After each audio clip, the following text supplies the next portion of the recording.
Hello बच्चों, आप कैसे हो? लो बाय मनीष यूट्यूब चैनल में आपका फिर से बहुत बहुत स्वागत है। मैं आशा करता हूं कि आप सभी अच्छे होंगे।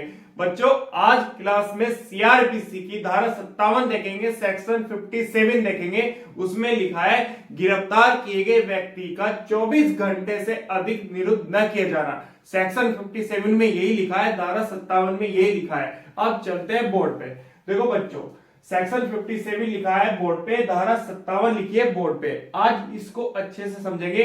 ये आपके एग्जाम के लिए वेरी वेरी इंपॉर्टेंट है, ये बात ध्यान रखना। मोस्ट इंपॉर्टेंट सेक्शन है, यहां से डायरेक्ट प्री में आपके एग्जाम में क्वेश्चन बनेंगे सेक्शन 57 से, ये बात ध्यान रखना। अब चलते हैं बोर्ड पे। देखो बच्चों, धारा 57 में लिखा है, 57 में लिखा है गिरफ्तार किए गए व्यक्ति का 24 घंटे से अधिक निरुद्ध न किया जाना। मतलब पुलिस अधिकारी ने किसी व्यक्ति को गिरफ्तार किया है, अरेस्ट किया है, उस व्यक्ति को 24 घंटे से अधिक निरुद्ध नहीं करेगा, अपनी हिरासत में 24 घंटे से अधिक नहीं रखेगा। सेक्शन 57 में यही लिखा है। अब समझते हैं एक एक पॉइंट करके।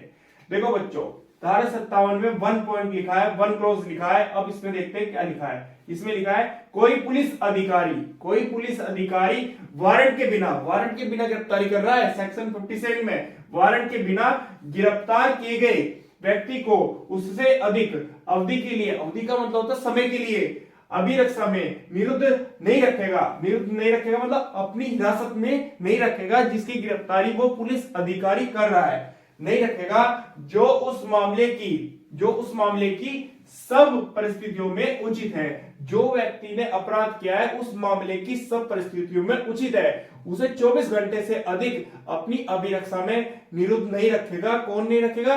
पुलिस अधिकारी नहीं रखेगा। अब इसमें आगे लिखा है तथा ऐसी अवधि मजिस्ट्रेट का मतलब होता है बच्चों जज, मजिस्ट्रेट के धारा 167 के अधीन विशेष आदेश के अभाव में गिरफ्तारी के स्थान से मजिस्ट्रेट के न्यायालय तक, मतलब कोर्ट तक, गिरफ्तारी के स्थान से मजिस्ट्रेट के न्यायालय तक, कोर्ट तक यात्रा के लिए मतलब आने जाने का जो समय है, यात्रा के लिए आवश्यक समय मतलब टाइम को छोड़कर 24 घंटे से अधिक नहीं होगा। 24 घंटे से अधिक नहीं होगी, ये बात ध्यान रखना। देखो बच्चों, जब पुलिस अधिकारी किसी व्यक्ति की गिरफ्तारी करता है और उसे अरेस्ट करके लेकर आता है थाने में, चौकी में या कोतवाली में लेकर आ गया, किसी अपराध के बेस में गिरफ्तार करके, अब उस व्यक्ति को पुलिस अधिकारी 24 घंटे से अधिक अपनी हिरासत में निरुद्ध नहीं रखेगा, अपनी अभिरक्षा में नहीं रखेगा। जिस व्यक्ति की पुलिस अधिकारी धारा 57 में बिना वारंट की गिरफ्तारी कर रहा है, उस व्यक्ति को 24 घंटे से अधिक अपनी हिरासत में नहीं रखेगा, निरुद्ध नहीं रखेगा। ये सेक्शन 57 यही कह रहा है कि जिस व्यक्ति की पुलिस अधिकारी गिरफ्तारी कर रहा है, उस व्यक्ति को 24 घंटे से अधिक पुलिस अधिकारी अपनी अभिरक्षा में, अपनी हिरासत में निरुद्ध नहीं रखेगा। कौन नहीं रखेगा? पुलिस अधिकारी। ये बात ध्यान रखना, सेक्शन 57 यही कह रहा है। पर लेकिन ये बात यहां पर एक दूसरी बात भी कह दी इसमें कि मजिस्ट्रेट के धारा 167 के अधीन विशेष आदेश के अभाव में, जब पुलिस अधिकारी किसी व्यक्ति की गिरफ्तारी करता है और गिरफ्तार करने के बाद उस व्यक्ति को लेकर आ जाता है थाने में, थाने लाने के बाद उस व्यक्ति के जो अपराध किया उस व्यक्ति ने, उस अपराध का अन्वेषण करेगा, इन्वेस्टिगेशन करेगा। अगर 24 घंटे के अंतर्गत उस व्यक्ति के अपराध का अन्वेषण या इन्वेस्टिगेशन नहीं हो पा रहा अच्छे से, तब वो पुलिस अधिकारी मजिस्ट्रेट से 1 धारा 67 के विशेष आदेश के अभाव में रहते हुए उस व्यक्ति को 15 दिन के लिए और रिमांड पे रख सकता है। पर लेकिन ये बात ध्यान रखना, ये मजिस्ट्रेट साहब, ये जज साहब धारा 167 के अधीन रहते हुए उस व्यक्ति को आदेश देंगे, जो पुलिस अधिकारी है, कि आप इस व्यक्ति को 15 दिन के लिए और अपनी रिमांड में ले सकते हैं। ये बात ध्यान रखना। रिमांड 4 प्रकार की होती है, एक 15 दिन की होती है, एक 7 दिन की होती है, एक 60 दिन की होती है, एक 90 दिन की होती है। ये बात ध्यान रखना। जो 15 दिन की रिमांड होती है वो कोई भी मजिस्ट्रेट ले सकता है, जो 60 दिन की होती है या 90 दिन की होती है वो अधिकारिता वाला मजिस्ट्रेट लेगा। ये बात ध्यान रखना। और जो 7 दिन की रिमांड होती है, अगर मुख्य न्यायिक मजिस्ट्रेट नहीं है तो उसके बाद कोई भी कार्यपालक मजिस्ट्रेट उस व्यक्ति की रिमांड ले सकता है।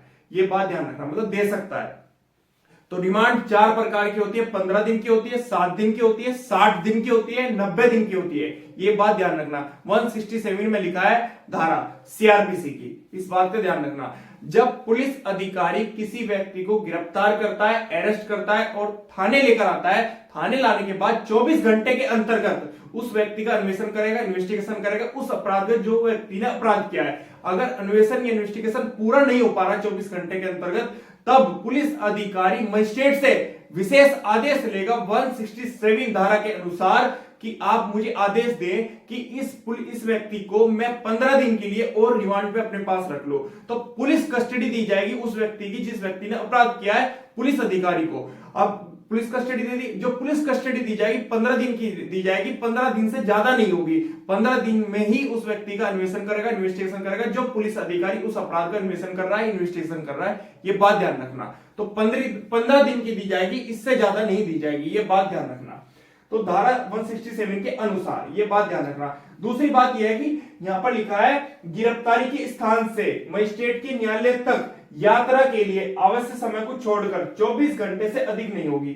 जहां पर उस व्यक्ति की पुलिस अधिकारी ने गिरफ्तारी की है, गिरफ्तारी के स्थान से मजिस्ट्रेट के न्यायालय तक यात्रा के लिए जो समय होगा उसे छोड़कर 24 घंटे से अधिक नहीं होगी। जिस व्यक्ति के पुलिस अधिकारी गिरफ्तारी करता है उसे गिरफ्तार करने के बाद 24 घंटे के बाद में उस व्यक्ति को मजिस्ट्रेट के पास पेश कर देगा। ये बात ध्यान रखना। अगर मजिस्ट्रेट के पास पेश नहीं करता उस व्यक्ति को, जिस व्यक्ति ने अपराध किया है और पुलिस अधिकारी की अभिरक्षा में है, तो उस व्यक्ति के आर्टिकल 21 और 22(2) का उल्लंघन माना जाएगा। ये बात ध्यान रखना। अगर पुलिस अधिकारी ने उस व्यक्ति को, जिस व्यक्ति ने अपराध किया है, मजिस्ट्रेट के पास में पेश नहीं करता 24 घंटे के बाद में, तब उस व्यक्ति का आर्टिकल 21 और 22(2) का उल्लंघन माना जाएगा। ये बात ध्यान रखना। अब समझ लो, एक बार थोड़ा सा मैं फॉर्मूले की तरह समझा देता हूं प्रैक्टिकल तौर पे। देखो बच्चों, ये ए पुलिस अधिकारी है, ये पुलिस अधिकारी है, ये बी व्यक्ति अपराधी है। क्लियर होगी बात? और ये सी कोर्ट है। यहां पर जज साहब बैठे हैं, ये पुलिस अधिकारी है, ये बी अपराधी है। अब ए जो पुलिस अधिकारी है, इसने बी को गिरफ्तार किया, अरेस्ट कर लिया। गिरफ्तार करने के बाद इस व्यक्ति को लेकर आ गया थाने में। थाने में लाने के बाद इसे अपने पास रखेगा 24 घंटे के अंतर्गत। 24 घंटे से अधिक अपने पास नहीं रख सकता, अपनी हिरासत में नहीं रख सकता। ये बात ध्यान रखना। 24 घंटे के बाद इस व्यक्ति को, ये पुलिस अधिकारी इस अपराधी को मजिस्ट्रेट के पास पेश करेगा। क्लियर होगी बात? 24 घंटे बाद मजिस्ट्रेट के पास पेश करना पड़ेगा इस व्यक्ति को। क्लियर होगी बात? जब यहां पर पेश कर देगा तो क्लियर होगी बात। अब यहां पर सारी प्रक्रिया यहां से स्टार्ट हो जाएगी, ये सारी बात आगे की यहां से शुरू हो जाएगी। पर लेकिन एक बात है, अगर ये पुलिस अधिकारी इस बी व्यक्ति को 24 घंटे के बाद में इस मजिस्ट्रेट के पास में कोर्ट में पेश नहीं करता, तो इसके आर्टिकल 21, 22 का 2 क्लोज का ब्रीच माना जाएगा। ब्रीच माना जाएगा मतलब उसका उल्लंघन माना जाएगा। आर्टिकल 21 और 22(2) का उल्लंघन माना जाएगा अगर इस व्यक्ति को मजिस्ट्रेट के पास में 24 घंटे बाद पेश नहीं करता। कौन नहीं करता? पुलिस अधिकारी। क्लियर होगी बात? अब ये पुलिस अधिकारी इस व्यक्ति को मजिस्ट्रेट के पास पेश तो कर रहा है 24 घंटे बाद, ये बात तो क्लियर होगी। अब ये पुलिस अधिकारी इसके अपराध का अन्वेषण करना चाह रहा है, इन्वेस्टिगेशन करना चाह रहा है, तब ये पुलिस अधिकारी मजिस्ट्रेट से विशेष आदेश लेगा। लिखा है ना यहाँ पर बच्चों, विशेष आदेश लेगा धारा 167 के अधीन रहते हुए। विशेष आदेश लेने के बाद ये जज साहब कोर्ट में जो बैठे हैं, इनकी अधिकारिता हो या ना हो, ये जज साहब इस व्यक्ति के लिए 15 दिन की और रिमांड देंगे। किसको देंगे? जो पुलिस अधिकारी उस व्यक्ति की गिरफ्तारी कर रहा है। 15 दिन की गिरफ्तारी इसलिए मांग रहा है वो इस व्यक्ति की, कि इस व्यक्ति का अच्छे से इन्वेस्टिगेशन किया जाए, इन्वेस्टिगेशन किया जाए जो इसने अपराध किया है। इसलिए 15 दिन का और मोहलत मांगी गई है। किससे मांगी गई है? जज साहब से। 167 धारा में यही लिखा है। क्लियर होगी बात? अगर कोई डाउट हो कमेंट करके पूछ लेना। अब मैं आपको बच्चों प्री के एग्जाम के लिए क्वेश्चन बता देता हूं, ध्यान से सुनना। कई बार आपसे एग्जामिनर पूछेगा प्री में, तो जो धारा 57 में गिरफ्तारी हो रही है पुलिस अधिकारी के द्वारा, वो वारंट के बिना गिरफ्तारी हो रही है। तो ये याद रखना, ये आपके प्री में आएगा। एग्जामिनर पूछेगा आपसे कि सीआरपीसी की धारा 57 में सेक्शन 57 में जो गिरफ्तारी हो रही है पुलिस अधिकारी के द्वारा उस व्यक्ति की, तो वो वारंट के बिना हो रही है, वारंट के सहित हो रही है। तो आपको लगाना है वारंट के बिना गिरफ्तारी हो रही है धारा 57 में, सेक्शन 57 में। फिर दूसरा प्री में जो क्वेश्चन बनेगा वो बनेगा अभिरक्षा में निरुद्ध नहीं रखे जाएगा। जिस व्यक्ति की पुलिस अधिकारी गिरफ्तारी कर रहा है उस व्यक्ति को 24 घंटे से अधिक अपनी अभिरक्षा में निरुद्ध नहीं रखेगा। कौन नहीं रखेगा? पुलिस अधिकारी। ये प्री में सेकंड क्वेश्चन हो गया आपका। ये पूरा क्वेश्चन आप अभिरक्षा में निरुद्ध नहीं रखेगा, ये आपकी प्री में आएगा यहां तक का। फिर इसके बाद आपका थर्ड क्वेश्चन जो प्री में बनेगा वो ये बनेगा, इस बात का ध्यान रखना, जो उस मामले की सब परिस्थितियों में उचित है। ये आपके पूरी लाइन प्री में आएगी पीसीजे और एपीओ के एग्जाम में, ये बात ध्यान रखना। तो यहां से लेके उस मामले की सब परिस्थितियों में जो उचित है, ये आपका तीसरे नंबर का क्वेश्चन हो गया जो प्री में आएगा एग्जाम में। फिर आपके जो फोर्थ नंबर का क्वेश्चन आएगा वो आएगा ये यहां से लेके और यहां तक, ये आपकी प्री में आएगा, इस बात का ध्यान रखना।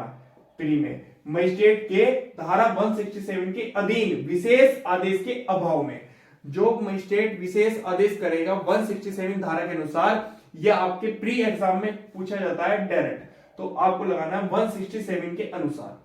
अगर पुलिस अधिकारी उस अपराधी का, जिस अपराधी को गिरफ्तार किया है, उसका अन्वेषण या इन्वेस्टिगेशन करना चाहता है और 24 घंटे के बाद भी, तब मजिस्ट्रेट से विशेष आदेश लेगा 167 धारा के अनुसार, तब जाके उस व्यक्ति की रिमांड ली जाएगी और अधिक 24 घंटे से अधिक, ये बात ध्यान रखना। वो 15 दिन की रिमांड दे देंगे जैसा, तो आपके प्री में आएगा। फिर आपके इस जो प्री में आएगा वो आएगा आपको फिफ्थ नंबर का क्वेश्चन, ये आपके प्री में आएगा। गिरफ्तारी के स्थान से मजिस्ट्रेट के न्यायालय तक यात्रा के लिए आवश्यक समय को छोड़कर, जो यात्रा का समय होगा वो छोड़ दिया जाएगा, जो मजिस्ट्रेट के न्यायालय तक होगा वो छोड़कर 24 घंटे से अधिक नहीं होगी, 24 घंटे से अधिक नहीं होगी। ये प्री में आएगा, बहुत इंपॉर्टेंट है। कई बार एग्जामिनर पूछता है, जो मजिस्ट्रेट, वो जो पुलिस अधिकारी किसी व्यक्ति की गिरफ्तारी करता है, गिरफ्तार करने के बाद उसे लाता है थाने में उस अपराधी को कितने घंटे के लिए, कितने समय के लिए अपने पास रख सकता है, तो आपको टिक करना है सिर्फ 24 घंटे तक ही अपने पास रख सकता है। 24 घंटे बाद उस व्यक्ति को मजिस्ट्रेट के पास में पेश कर देगा, ये बात ध्यान रखना। तो सेक्शन 57 से मैंने आपको प्री के जो क्वेश्चन थे वो भी बता दिए, और ये प्री एग्जाम के लिए बहुत ज्यादा इंपॉर्टेंट है, ये बात ध्यान रखना। सेक्शन 57 धारा 57, कई बार आपसे एग्जामिनर पूछता है सेक्शन 57 का संबंध कौन सी धारा से है, तो आपको टिक करना है 167 धारा से है। तो ये बात ध्यान रखना, 167 धारा से धारा 57 का संबंध है, ये बात ध्यान रखना। अगर एग्जामिनर आपसे पूछ लेता है प्री में, तो धारा 57 से अगर आपको कोई भी डाउट हो सेक्शन 57 सीआरपीसी से, तो आप मुझे कमेंट करके पूछ लेना। आज के लिए ये इतना ही काफी है, कल हम आगे पढ़ेंगे। पूरा सेक्शन मैंने आपको कंप्लीट करा दिया। एक बात, दूसरी बात, मैंने अपने YouTube चैनल पर धारा 1 से लेकर धारा 56 तक पूरी क्लास करा रखी है। अगर कोई भी डाउट हो आप मुझे कमेंट करके पूछ लेना, एक एक सेक्शन मैंने आपको पढ़ा दिया है। अगर आपको आज की वीडियो मेरी पसंद आती है तो लाइक, सब्सक्राइब, शेयर करना मत भूलना प्लीज। आज के लिए धन्यवाद, कल फिर मिलेंगे।